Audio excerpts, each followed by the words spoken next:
Qushboqish haqida so'rabdilar. Agar odatda uchib yuradigan qushlar bo'lmasa, boqsa bo'ladi chiroy uchun. Uni faqat hali aytilgandek vaqtida suvini, ovqatini, qishda issiq, yozda salqin joyini qilib berib, ularning hayotdagi maqsadi ko'payish va yeyish.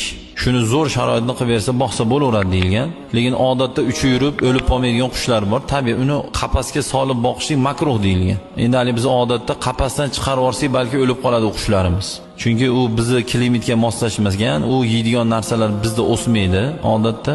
Shuning uchun o'shanaqangilar bo'lsa, agar chiroyli boqaman, vaqtida qarayman desa bo'laveradi. Baliqni ham shuni singari boqsa. Xudo bizga yaratganda ularni chiroyini ko'rib maza qil, ovozini eshitib maza qil, go'shini yeb maza qildi Xudo yaratganda.